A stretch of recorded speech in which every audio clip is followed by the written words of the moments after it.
स्वागत है आप सभी का मेरे चैनल पे। So today we are gonna take up Campbell biology 11th edition scientific skill exercise of chapter number 2। So students, scientific skill exercise का ये पहला पॉइंट है, how long might Neanderthals have coexisted with humans. So Neanderthals कौन थे?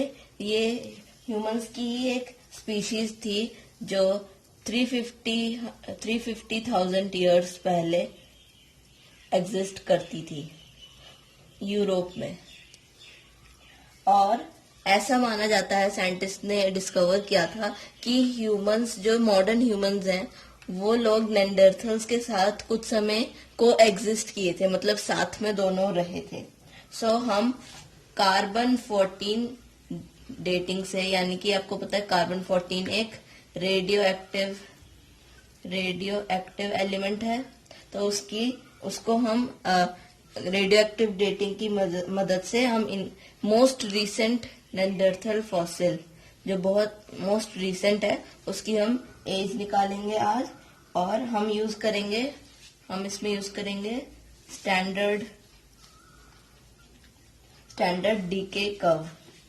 DK curve, और हम उसकी फिर एज निकालेंगे, और हम ये निकालेंगे कि लास्ट टाइम कब ये दोनों स्पीशीज, मॉडर्न ह्यूमंस एंड नेंडरथल्स, को एग्जिस्ट किए थे साथ में। Students, how was the experiment done? ये सेकंड पॉइंट है इसका। तो जैसे मैं आपको बता चुकी हूँ कि कार्बन 14 एक रेडियो एक्टिव एलिमेंट है, और ये नाइट्रोजन 14 में डिके होता है एट अ कांस्टेंट रेट। तो जैसे कार्बन 14 है, तो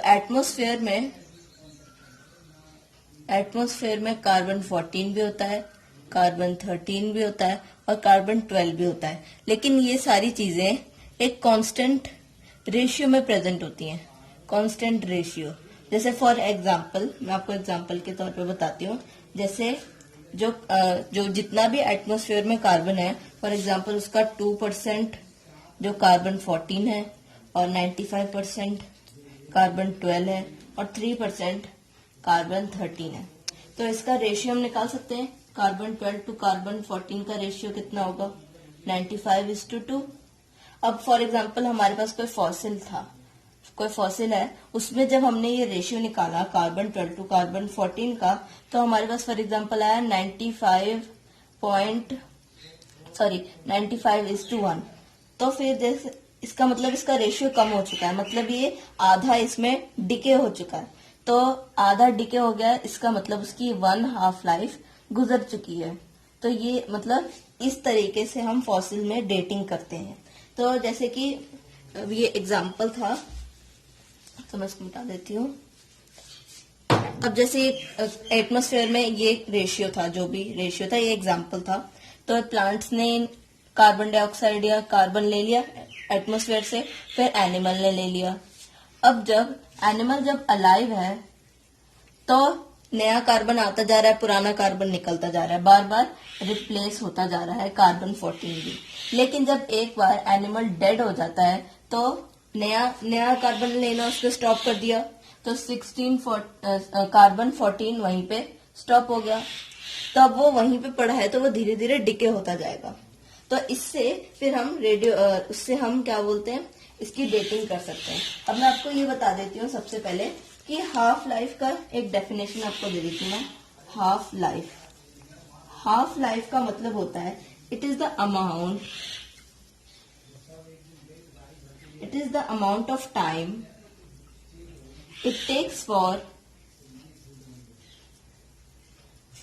half of the radioactive isotope to decay। जैसे मैंने आपको पिछले एग्जांपल में भी बताया था कि 2 होता है, मतलब एग्जांपल में 2 रेशियो था और 1 हो गया था, मतलब हाफ उसका डिके हो गया, तो उसका मतलब उसकी एक हाफ लाइफ चली गई। अब उसका मतलब हाफ का भी हाफ और डिके हो जाता, तो उसकी 2 हाफ लाइफ चली जाती। तो ये था इससे अब ये था हमारा how was the experiment done. अब हम इसके डाटा इंटरप्रेट करेंगे। सो डाटा फ्रॉम द एक्सपेरिमेंट, जो नेंडरथल्स फॉसिल थे, नेंडरथल फॉसिल, उसमें हमें 0.0078 कार्बन 14 मिला है, 0.0078%, और इसको हम साइंटिफिक नोटेशन में 7.8 इंटू 10⁻³ लिख सकते हैं। मतलब जितना कार्बन 14 एटमॉस्फेयर में होता है उसका हमें 0.0078% मिला है। तो अब हम डाटा इंटरप्रेट करेंगे। स्टूडेंट्स, अब हम डाटा को इंटरप्रेट करेंगे। तो सबसे पहले मैं आपको एक ग्राफ समझा देती हूँ स्टैंडर्ड डीके कर्व का। इसमें एक्स एक्सिस की तरफ हाफ लाइफ लिखी है टाइम बिफोर प्रेजेंट में, ईयर्स में, और वाई एक्सिस में fraction of isotope remaining in the fossil. So half life का मीनिंग मैं एक बार आपको फिर से समझा देती हूँ। Amount of time it takes for half of the radioactive isotope to decay.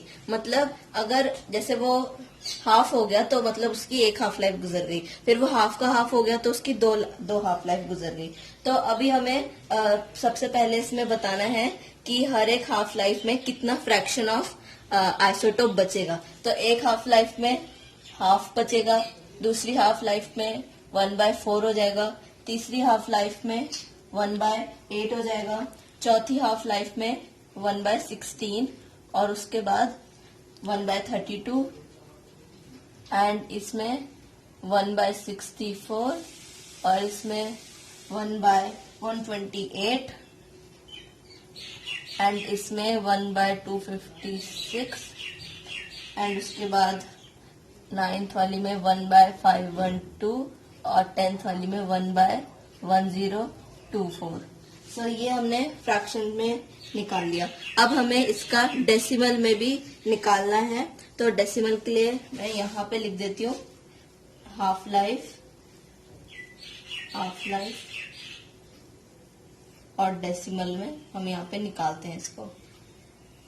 तो 1 हाफ लाइफ में कितना डेसिमल हो जाएगा 0.5, 2 हाफ लाइफ में हो जाएगा 0.25, तीसरी हाफ लाइफ में हो जाएगा 0.125, चौथी। हाँ, एक बात और ध्यान रखने वाली है, उसमें बोला गया कि आपको 3 सिग्निफिकेंट डिजिट तक आपको डेसिमल निकालना है।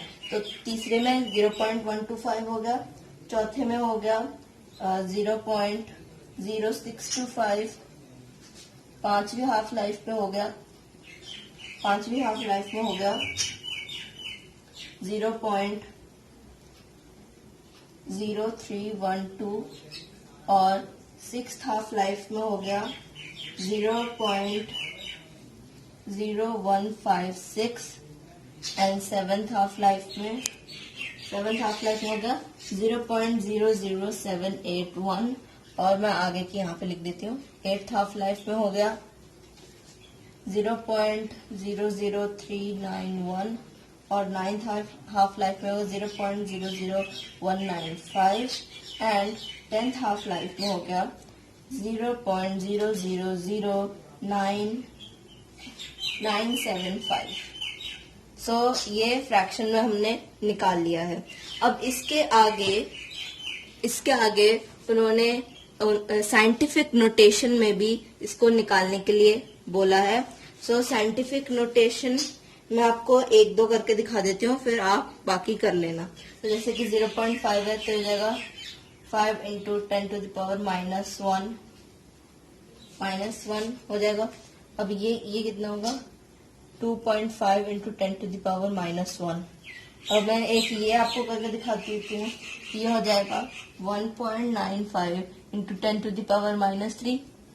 एक ये वाला बता देती हूँ आपको, ये हो जाएगा 3.91 × 10⁻3। सो बाकी भी आप एक इसका भी बता देती हूँ मैं आपको, 3.12 × 10⁻²। सो बाकी आप खुद से ट्राई करना। सो अब next question. So students, second question में हमें ये बताया गया है कि कार्बन 14 की एक हाफ लाइफ होती है 5730 ईयर्स। सो कार्बन 14 को हाफ होने में 5730 इयर्स लगते हैं। तो हमें बोला गया है कि ये जितनी भी हाफ लाइफ है इसमें कितने साल गुजर जाएंगे, हमें ये बताना है। तो पहली हाफ लाइफ में 5730 इयर्स, दूसरी हाफ लाइफ में 1146 इयर्स, तीसरी हाफ लाइफ में 17190 इयर्स, चौथी हाफ लाइफ में कैसे किया मैंने ये 5730 इंटू 4 इज इक्वल टू 22920। ऐसे आपको पूरी 10 हाफ लाइफ तक निकालना है। So students, question number 3A में पूछा गया है कि जो हमें दिया गया था कार्बन 14 का amount 0.0078 data from the experiments में, तो उससे हमें पता लगाना है कि कितनी हाफ लाइफ गुजर चुकी है। तो हमने देखा था कि 7th वाले में हमारा आया था 1/128 और इसका आया था 0.00781। सो इससे हमें पता चल गया कि 7 हाफ लाइफ्स गुजर चुकी हैं।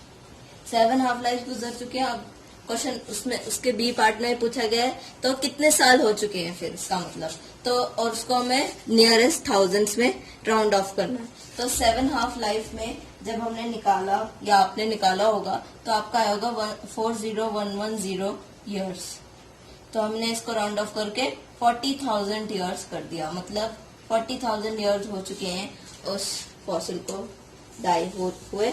और उसके बाद हमसे पूछा गया तो इसका मतलब ये कब एक्सटेंट हुए।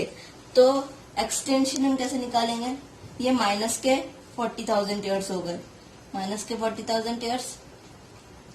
और आजकल हम लोग आज जैसे इस साल अभी 2020 चल रहा है तो वो प्लस का 2020 इयर्स। तो इससे हमें मिलेगा कि 37980 BC में ये जो नेंडरथल्स थे ये एक्सटेंड कर चुके थे।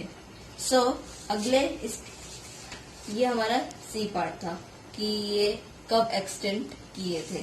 और फिर डी पार्ट में हमसे ये पूछा गया है तो इससे आपको क्या पता चलता है। डी पार्ट में हमें एक बात और बताई गई है कि 39,000 ईयर से 42,000 ईयर के बीच में जो मॉडर्न ह्यूमंस हैं वो आए थे, मतलब उनका वो एस्टैब्लिश हुए थे। और हमने देखा कि 40,000 में ये एक्सटेंट हो गए। तो हमें बताना है कि कितने सालों तक वो को एग्जिस्ट किए।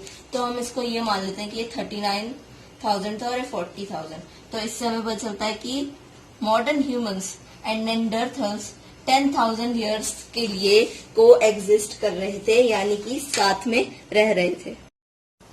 सो स्टूडेंट्स, फोर्थ क्वेश्चन के ए पार्ट में हमें बताया गया है कि कार्बन 14 70,000 ईयर्स से ज्यादा पुरानी चीजों को मेजर, उनकी एज मेजर नहीं कर पाता है। तो उसमें पूछा गया कि डायनासोर 65.5 मिलियन ईयर्स पहले, तो क्या कार्बन 14 हम यूज कर सकते हैं इसके लिए। तो इसका सिंपल आंसर है no, we can not use carbon 14 for measuring the. और इसके बी पार्ट में हमसे पूछा गया है कि जो यूरेनियम 235 है, जो ये भी एक रेडियो एक्टिव एलिमेंट है और इसकी हाफ लाइफ 7.4 मिलियन ईयर्स की है, 704 मिलियन ईयर्स की है। सो अब पूछा गया कि डायनासोर्स की एज हम इससे मेजर कर सकते हैं अगर यूरेनियम उनकी बॉडी में होता तो हाँ, शायद हम इसकी एज इससे हम मेजर कर सकते हैं। लेकिन इसमें एक बात आपको ध्यान रखनी होगी कि इसकी अभी इसकी पहली हाफ लाइफ भी कंप्लीट नहीं हुई होगी। It has not